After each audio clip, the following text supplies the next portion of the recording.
The broadcast is now starting. All attendees are in listen-only mode. Greetings from Albuquerque, New Mexico, and welcome to another 1615 webinar. I'm Tricia Morris, the Director of Operations at 1615 Church Missions Coaching. I'm stepping in for Matthew Ellison, who's unable to join us today, but I'm actually really happy to be in on this webinar because business as missions is my favorite missions topic. So what is business as missions? And what is it and why does it matter? Well, God's plan that all nations come to follow and worship Him has not changed. But what must change are strategies for reaching 65% of the world's population where missionaries are not allowed. Business and other professionals are uniquely qualified to enter these countries and live out kingdom values in the marketplace. The gospel will be first incarnated, and then doors will open for proclaiming the good news and making disciples of Jesus. God can use the skills and experience of business people to fulfill the mandate of Christ to make disciples of all nations. We trust this webinar will be helpful to you, your church, or your organization.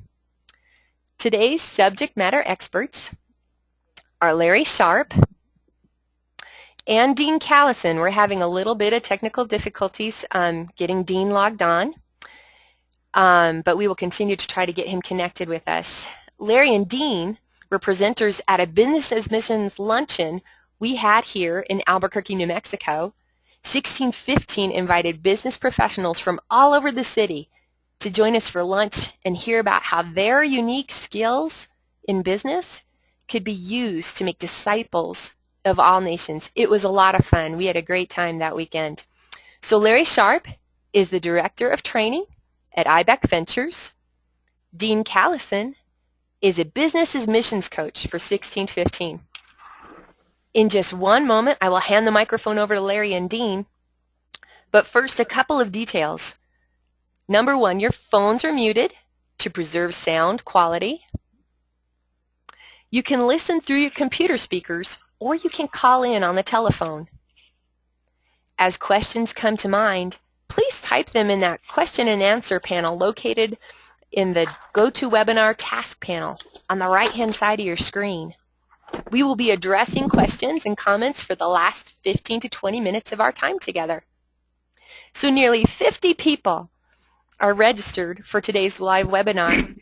This webinar is also being recorded and will be available for download at 1615.org in the next few weeks. Okay, Larry, thank you for being with us today. Thank you, Tricia. And sorry to miss Dean. Something has happened to the technology, but we will move ahead here and try to maximize our time together. The term business as mission has been around, or the idea of business as mission has been around for 2,000 years. But the term for only 20 years or so. And so I'd like us to start by just asking ourselves, what is it and why does it matter? And as I think of the, as we think of the term here, and I assume everybody is looking at the screen, what is BAM? It's real business integrated with real missions. If you think about what business is, a profit-making capacity to generate wealth and to create jobs, and it's what drives modern countries today. That's what we're talking about. And then secondly, we're talking about real missions. And so the question for this seminar, do we still need missionaries, is somewhat of a rhetorical question because obviously with so many people who've never heard the good news, we need to go and tell them. We need to follow what Jesus says in the Great Commission. But we don't actually have to call them missionaries, and that is part of the topic of this seminar. So it's real business, whatever you think of that as that, and real missions. Now, oftentimes we talk about the quadruple bottom line of BAM, and so we're talking about profitable and sustainable businesses.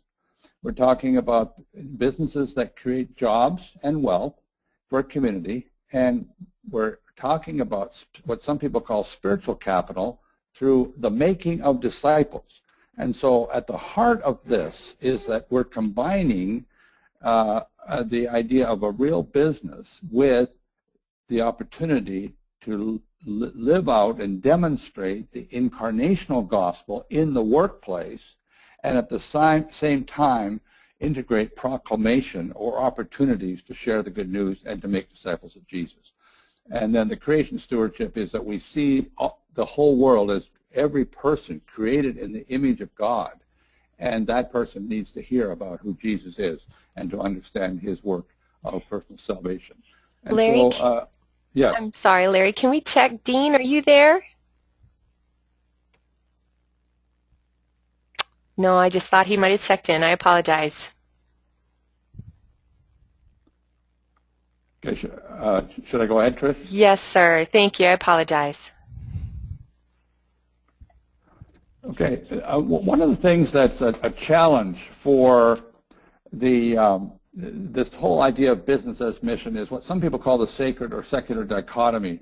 There's an unfortunate dichotomy in the church that somehow the world is separated into two spheres, the physical and the spiritual.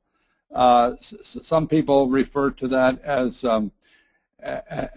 the clerical and the secular, the church and the laity, evil and work. And that type of dichotomy has been with us for over 2,000 years. The great Gnostic controversies of the first century really reflected that the world is a clash between the spiritual and the physical and the good and the bad.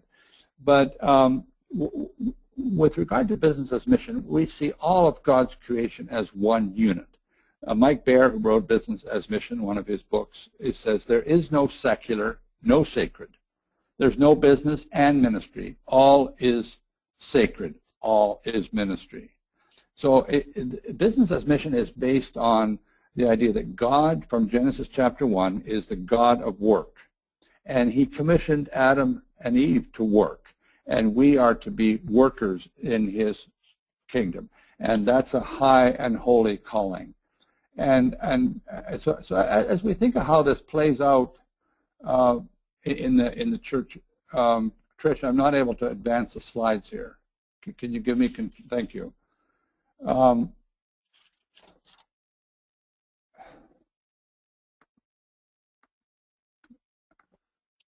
don't have the, there we go.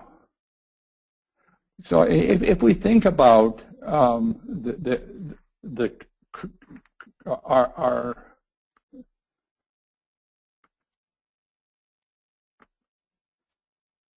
if we think about a Christian hierarchy, which it's really not stated anywhere, but we tend to think of the most valuable people for the Great Commission or for doing the work of God as missionaries and pastors.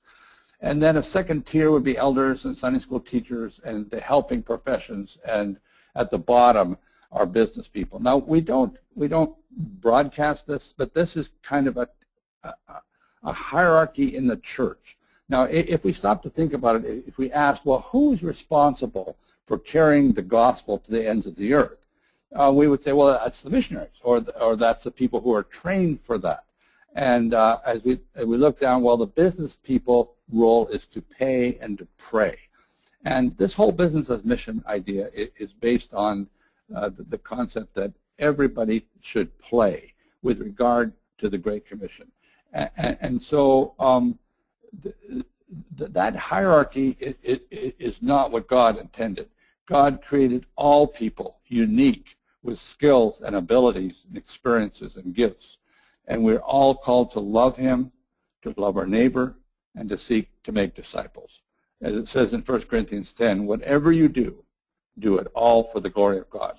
So this whole business as mission thing is an effort to involve the whole body of Christ in the transmission of the gospel. And if we stop to think about it, and who in the Old Testament brought glory to God? And it's true that some people were called to be prophets and priests professionally, but most of God's people in the Old Testament were people who were stayed in their profession.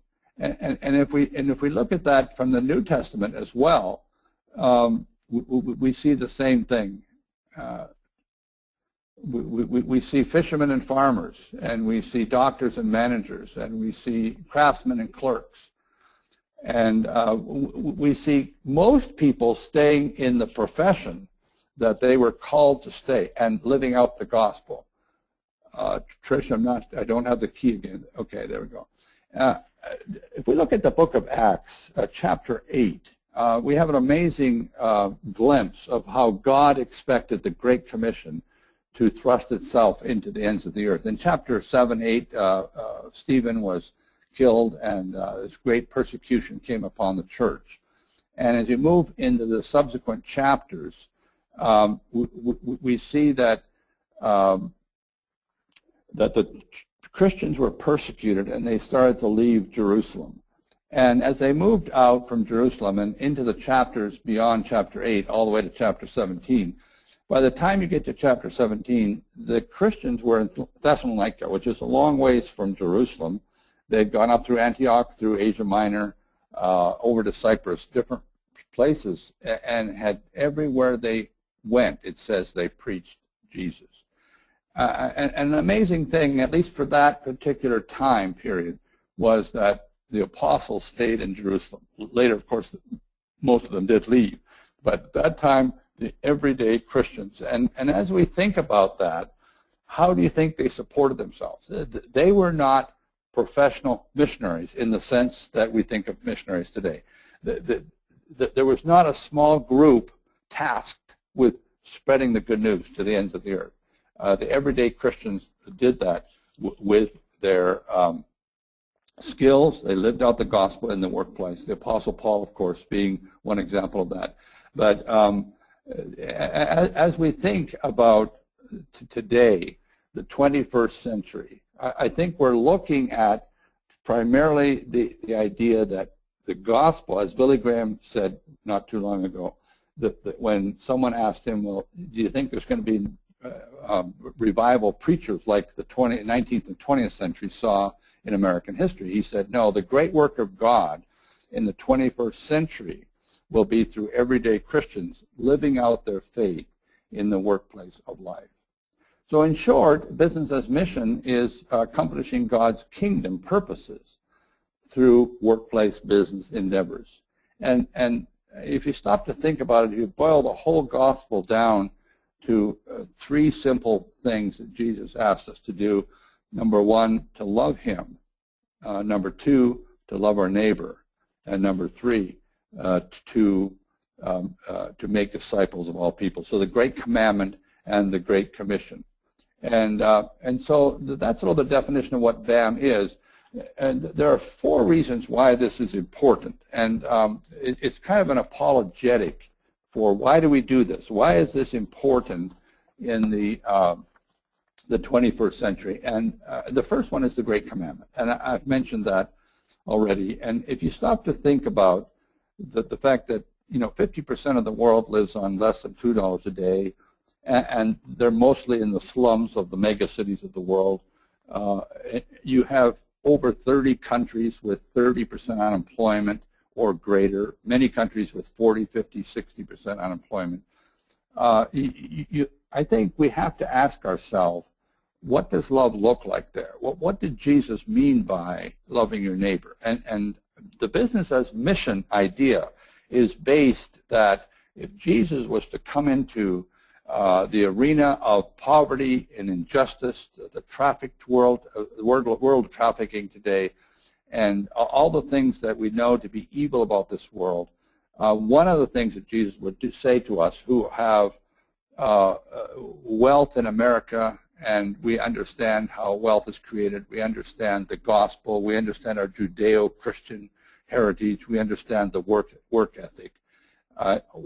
Business as mission philosophy would say, Jesus would say, create jobs, do it in my name as a way to make disciples.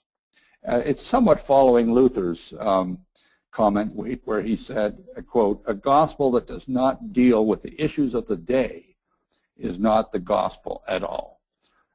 And I really believe that what Jesus would do is to address these issues in his name in today's world. And that's a topic, of course, you could easily discuss for a long time, and how far do you take that? But that is a fundamental a presupposition for business as mission. A second reason is why business is important is that 65% of the world's population, over 4 billion people, live in countries where you cannot get a religious worker's visa. You can't be a missionary there. And there's different ways to respond to that.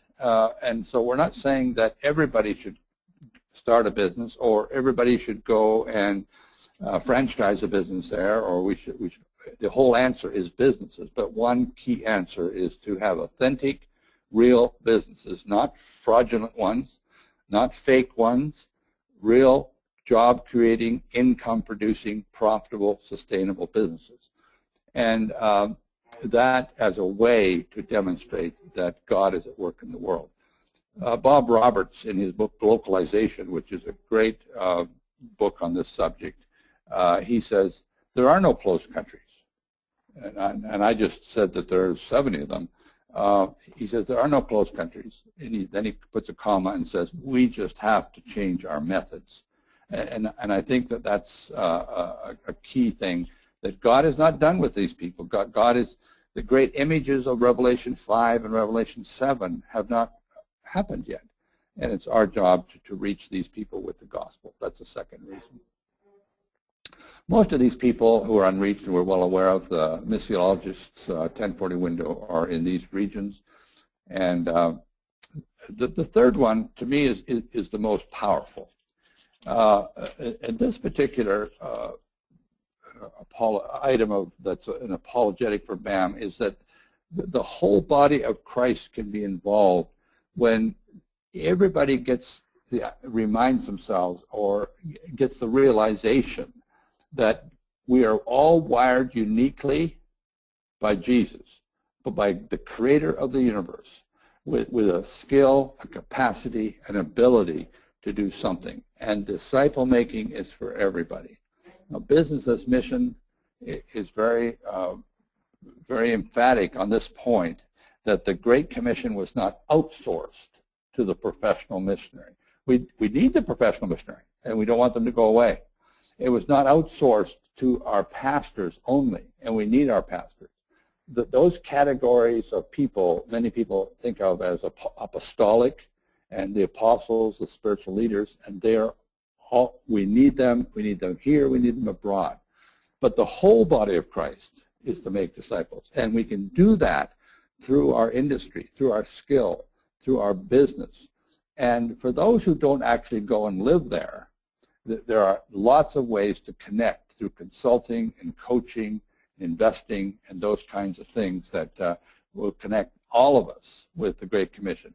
And not just the pay and pray part of it, but play, to connect, to encourage, to do something with the skill that God's given us for those. The fourth one is sustainability. I think most people in the missions world today realize that the agency model, or a model that is based on a considerable amount of funding through donations is not sustainable. So if you look at 100,000 plus to keep a foreign couple supported in many countries today, and that's getting increasing every day, is that a sustainable model? Now, there are other models, such as working directly with nationals and things like that, that are in media communications and lots of ways to reach. But the business model of creating a business which in not too distant or too much time, 3, 5, 8 years, can be sustainable, and it can sustain the work of God in that country and sustain the worker. So that's an apologetic for BAM in the world today. So I just want to conclude here with this whole idea that God uses business to bring Jesus to the unreached. And, well, what does a business look like in a closed country? And I've been working in this space for a number of years, and I'd just like to tell one story, and then I'll turn it back to Tricia and entertain some questions or comments, reactions, observations, anything that will speak to the subject. A young lady by the name of Brianna came to an agency a number of years ago, and she had graduated from a university, a Christian university, with a degree in international business. And Brianna wanted to go to an unreached place and tell them about Jesus. So not a complicated story, a good young lady, and she wanted to go to an unreached place. As it turns out, she had worked her way through college at Starbucks, and through those 4 years, she had come to know the coffee industry pretty well. She knew where these coffee beans come from. She understood the soil and the weather and the way these things were processed. She knew all the different things that Starbucks had to offer, and she came to the agency and said, "I want to go to a faraway place." Now, 10 or more years ago, 40 years ago, when I came into serving God cross-culturally, the message of the agency was, and the local church was, oh, that means you want to become a missionary, and you need then to have some Bible training, you need to go to seminary, and we will then qualify you as a professional missionary, and you will be sent to a mission field. Now, there's nothing wrong with that. That still takes place and needs to take place even more than it has. But this particular agency said to Brianna, this is great. You have a degree in international business, and you understand the coffee industry. And through a series of God answering prayer and putting people together, Brianna teamed up with some people from another agency, and they decided to move to a former Soviet republic that was a Muslim country, and a country that had been pretty much devastated by the old Soviet empire. And when they got there, they realized that people were poor. People didn't like the Russians. They didn't like their history. They wanted to get away from there, and they had never heard much about Jesus. And so she and her team came up with a strategy that says, well, since Brianna knew the coffee industry, and this was a tea culture, and they all were intrigued with America, and they had an interest in learning English, they decided to open up a coffee shop. Now, first of all, remember that there were tea culture, and so they had to get them to understand the importance of coffee in the world, understand the importance of coffee to the Western world. And to make a long story short, and just to capture this, Brianna used her skills in business and in the product of coffee production to help get 2 coffee shops going, which when I visited there a couple of years ago, had several house churches that had spun off of this. People had heard the good news in the coffee shop. They were learning to speak English, and they understood the gospel. And they pointed to 15 young people who had come to Christ.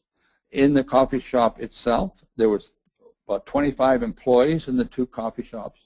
And so the net result was a sustainable business, which is profitable today, does not have any Westerners or foreigners. Brianna is on to another project in another country, and there are house churches that resulted from that because it was a catalyst for understanding who Jesus was and for making disciples of Jesus. Now, there are a fair number of coffee shops out there, but most business as mission endeavors are not coffee shops. They're all over the map in terms of the things that they're doing, and but that one story captures the essence of what business as mission is, and how it has served a community, has brought the gospel to a community, and has presented real business along with real mission, so that the great commandment and the great commission of Jesus is being fulfilled there. So Trish, back to you for any questions that may be surfacing at this point. Great, Larry. That was great. Thank you so much for sharing today. All right. If you have any questions, go ahead and enter them onto the right-hand side of your screen in the question box. Let's see here. I do have a question about some of the information that you brought up today, Larry. The statement is, we see these statistics often. Where are they from? I would like to quote them in our materials. Could they explain which statistics you're referring to? I'm thinking probably the 65%, maybe in the 1040 window. Yes, I can send you that. I don't know if you. I think at the end of the last slide here has my web or my internet address, my email address. Yes. Well, what that came from, and I've seen it in various publications, but because I was a little bit skeptical as well, I simply added up all the countries. I went through the CIA fact book, and I went to the Joshua website, and I went to the IMB website, and I went to Operation World's website, and I just took down all the countries where you cannot get a missionary visa, and then I added up their population, and it comes to over 4 billion people. Now, that's how I did it, just to validate that the things that I was reading elsewhere were important. So that's that one statistic. Were there others? No, it was the 65% and the 70-plus countries. Okay. Thank you. What do you think about support raising efforts several nonprofit mission organizations are doing? I'm currently only at 40% of my funds raised with a missions organization. Okay. So maybe we can, let's see here. Let's skip on to that next one. What do you think regarding the concern that in the business as missions focus, we risk guarding our motivation as being the commission and not financial sustainability? Yeah, that's a great question, and we use the term integration. I'm involved with a business as mission coaching group. That's IBEC Ventures you see here, and I work with various mission agencies. I also work with private entrepreneurs and work with churches. And it's very important to us that from day one, in terms of the understanding the people that are going to do this, that they understand we're doing it for the gospel. We're doing it for the missional mandate. And so when we consult with businesses, and I think if a church is doing this on their own or an agency, you need a business plan and a financial development plan, all those things that are normal to a business, but you also need a ministry plan. The ministry plan needs to be written down. It needs to be intentional. It needs to be practiced. And the business team members need to be accountable for their ministry plan. Now, as soon as the church or the agency or whoever, or the advisory board of the business, whatever the team is to whom the person is accountable, aren't getting good responses to the ministry plan questions, you know you're going to have a problem. So it is very, very important that we keep these two together. And I'm not saying it's easy. I'm not saying that everybody is doing it equally well.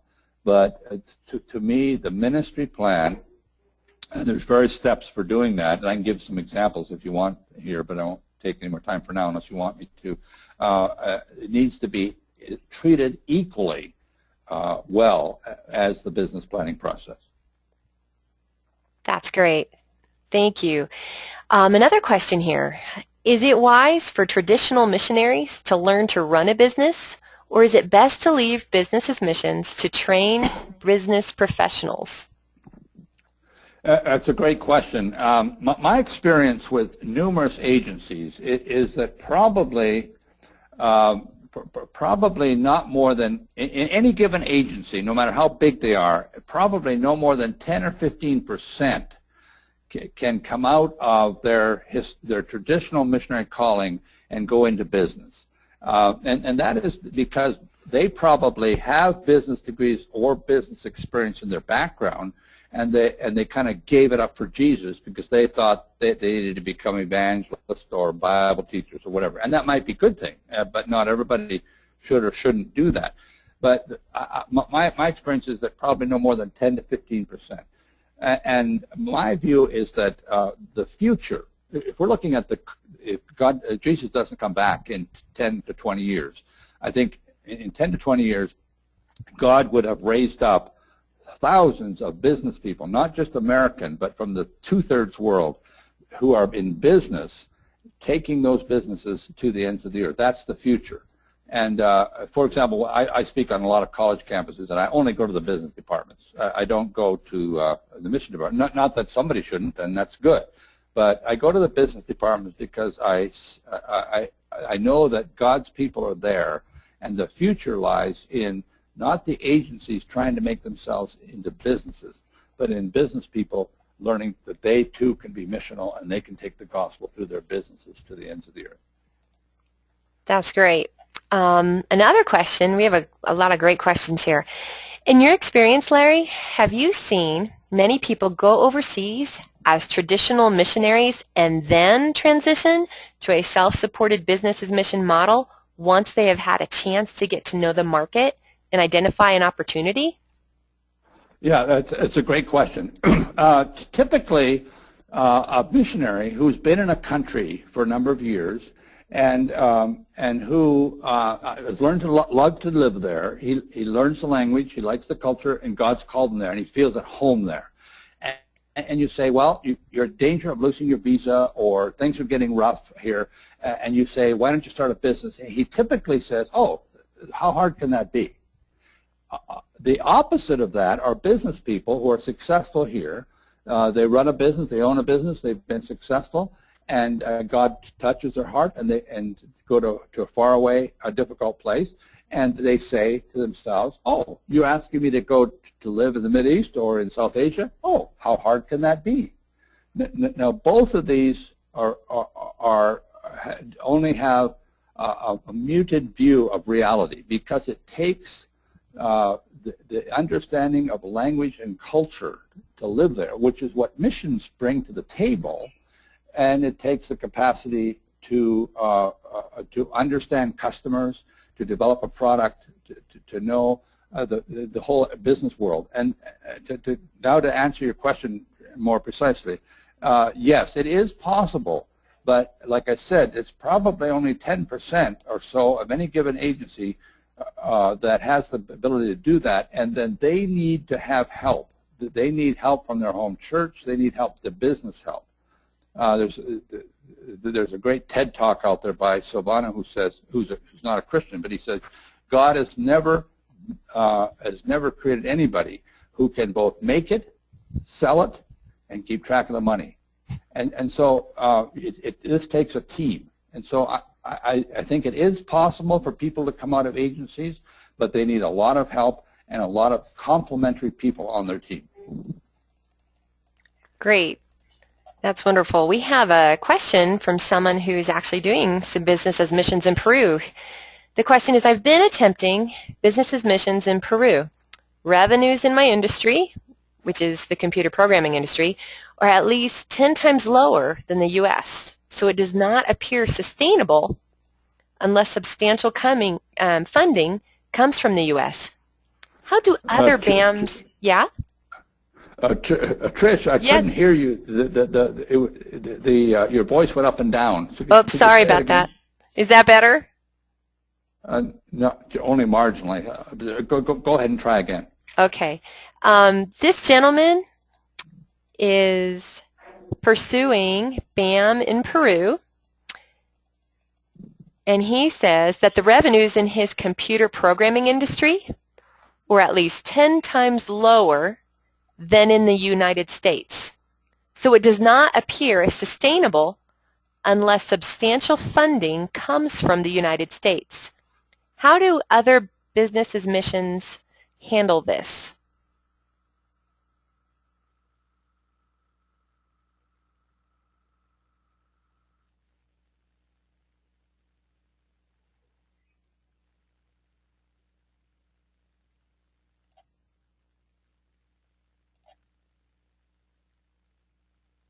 it's important. I think, you know, dependency is a big deal in missions, and we've faced these challenges through the years. But in terms of a business being sustainable, I think it has to work toward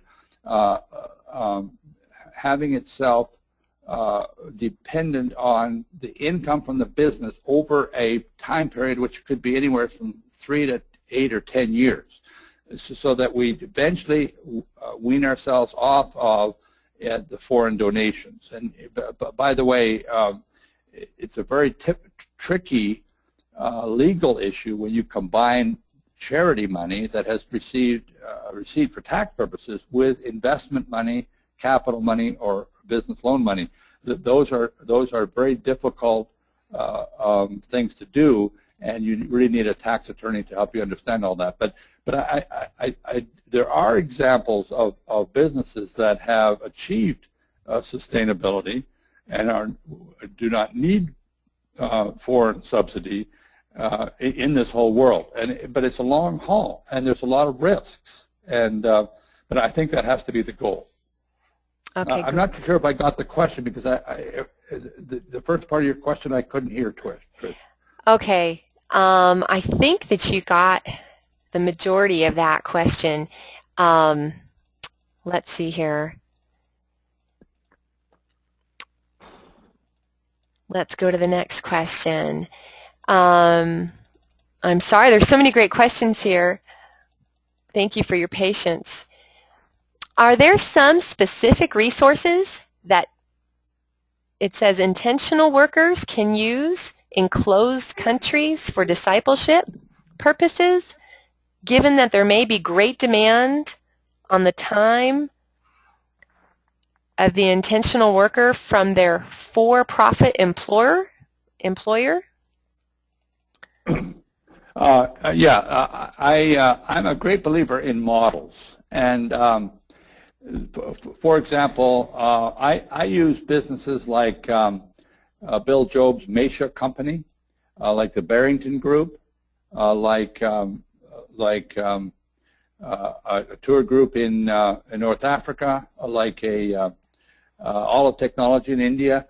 And all of these models really help us understand. And in fact, you've got models here in America as well, which have been documented, that every day is an opportunity for discipleship and loving the worker, loving the clients, loving the business community where you work. And as you live out the gospel in that business, then that opens up doors for people wanting to understand why you're different. So it's like a railroad track. There's the incarnation and the proclamation. So you don't start with a program of discipleship. You start with incarnating the gospel, because you run a business different than any other business in the area. I'll give you an example. I visited a boat making company in the East, and I interviewed them through a translator, and they all said, well, we just love working for Rob. And I said, well, okay, what's the big deal about working for Rob? And none of them were believers. They were all Muslims. And they said, oh, he does things like this. He treats us fairly. He gives us coffee breaks. He pays us on time on Friday. He cares about our family if somebody's sick. And that's what he did. He incarnated Jesus' values. Now, 2 years after I visited there, I got an email from Rob, and he said, you remember so-and-so, and I didn't, but he said he's our first person that's come to faith in Christ. And so then begins, so there had been more than 2 years of incarnational gospel, and there had actually been some studies of our holy book, which they called it, but when this fellow came to Christ, there became an intentional understanding of who he was, where he comes from, his family issues, the resistance he was facing in the family, and Bible studies that attempted to address that. So most people that are doing businesses are not big fans of a program that you buy and implement, but that you simply understand who this person is, where he is in his life journey, and how the gospel, and this is why I think that business owners need to be spiritually prepared. It's not like, well, it's kind of like the ministry is separate. No, you have to be so in tune with God that you know, okay, this person is taking an interest, and therefore I need to help direct him to these scriptures, and we need to have a coffee time together. We need to talk about Jesus. We need to talk about how he can grow in his faith and be discipled. So I guess the answer is that I think that most of these BAM projects work that way, as opposed to looking for the latest program that you buy and implement. Great, great. Here's another good question. Are there any standard assessments or preliminary analysis of your of what you recommend for a person seeking to do business as mission in a new location? Yeah, it's a great question. The whole business as mission arena is pretty seminal right now. There's a lot of things we don't do well. There's a lot of things we are trying to improve, and so on. And so the latest thing that I have found is the Navigators, and also an organization called Missional Business Challenge, and there are some others out there, are developing what's called an entrepreneurial readiness weekend. And it's somewhat analogous to a incubator, somewhat analogous to the Shark Tank. It's got some of those features which bring together a system within, and some of them are captured in 48 hours, others go on several weeks, so many hours a week, to help the person see if this is for them or not. And I think that's a pretty important thing.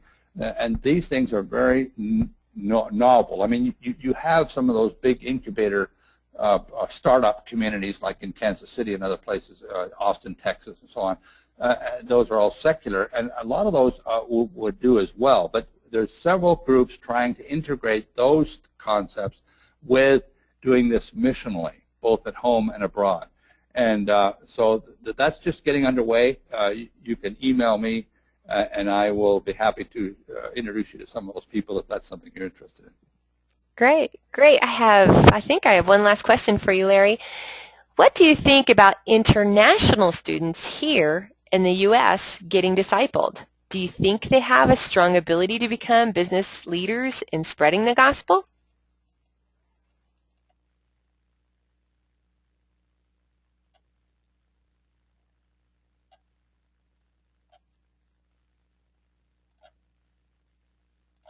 I'm sorry, Larry. Would you start over again? Did you hear my question?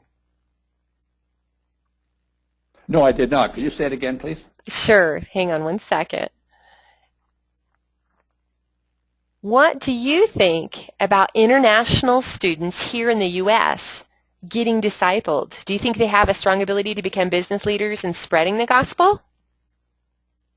Yes. I think that is a fertile field that some people are exploring, and I think it's probably, I think there's only a short window of time here, who knows, it might be 10 years or who knows how long, where Americans going abroad to do this will be successful and have impact. I think the long-range thing, if the Lord doesn't come back, is going to be internationals who have come to our country to study in areas of business, coming to Christ here, or maybe they were believers before they came, and getting the vision as to how they can put this together in the marketplace. And you have lots of examples overseas. You've got some gigantic businesses in India, Kazakhstan, Indonesia, China, run by Christians who see their business as a way to spread the gospel. So I really do see the opportunities among international students here to capture this vision, to go back not just to run the family business or whatever,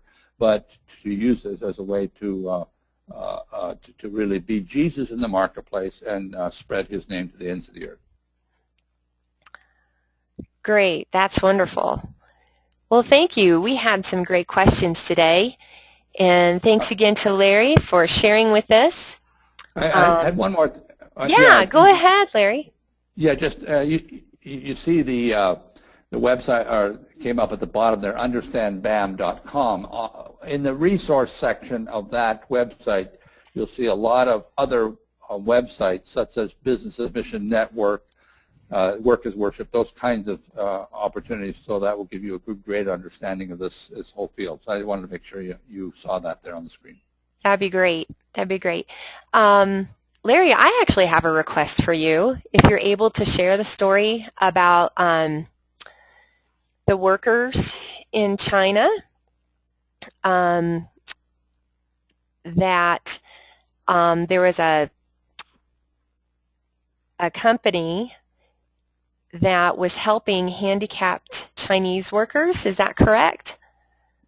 Oh, yes. I was wondering if you'd share that. That was one of my most favorite stories. Oh, okay. There's actually a great 4-minute video clip to capture this, but basically there's a group in Dallas that had been importing leather goods from China, and a successful business already, and the owners of this business got a glimpse of what business's mission could be, and so they decided to open up their own factory over there and produce the leather goods themselves. And so when I visited there last year, there was about 120 employees, and they had established themselves for about the last 8 or 9 years as a significant contributor to the community. And it wasn't just they created jobs for those 120 people, but one thing they did is they reached out into the community where there was people who were disadvantaged and were not able to get work. And so I saw two production lines of deaf-mute people, and the foreman of one of the production lines was a deaf-mute who'd come to Christ in the business a few years before and was in charge of these lines. So there you have a group of people who were outcasts of society, had nothing to contribute, and were there and hearing the gospel and seeing it lived out. The other thing that in that community was the idea that there were so many people that had been basically outcast as children because of special needs, Down syndrome, those kinds of things, who were not cared for at all in that community. And through a series of events, the company said, we want to take an interest in these people. And when I was there last year, there was 100 of these people in one whole floor of the factory that was set aside for listening to these kids, feeding them, giving them some basic training in their special needs, and all approved by the Chinese government. And the fact that the government gave them that whole floor, and they were able to minister to these kids, and as some of them as babies and yet very young children were able to be adopted by parents over here in North America. And that whole program had 22 people that came to prayer that morning who were all Chinese Christians who come to Christ, were serving these kids, were employed by this company to do this. Now the bottom line of that whole question is they could not have done that. They could have not reached out to the special needs company or community without the for-profit company there, because you can't go there as a missionary. You can't even go there as an NGO. But as a company, they were creating value, and they were able then to move into this area of special needs, which is the equivalent of what Jesus would do from their perspective. And yeah, that was a very powerful story. And here again, if you want to send me an email, I'll give you the link to that. That's great. Thank you for sharing that. That touched me when you shared that with us, and what a blessing. What a great example of being the hands and feet of Jesus. So we showed the contact information for Larry Sharp at IBEC Ventures. And also, well, Matthew's name is on there. You can contact him, or you can contact me, Tricia Morris, at info@1615.org. And there's our address and website there in Albuquerque, New Mexico, www.1615.org. Really quick, these are some great upcoming events we have at 1615. There's the CAN conference coming up in May, just around the corner at the Avant Ministry Training Center. There's a link right there. You can register. About churches and agencies can make a difference and work together. Also, our next upcoming webinar at 16:15 is with iDonate. Now you can donate anything. The iDonate webinar can show you how you can simply accept not only cash donations, but also non-cash donations. A great way for people to reduce their barns and invest in the kingdom. So thank you so much for joining our webinar today. We hope that it has been a blessing to you. We look forward to contacting you and talking to you soon. Have a blessed day.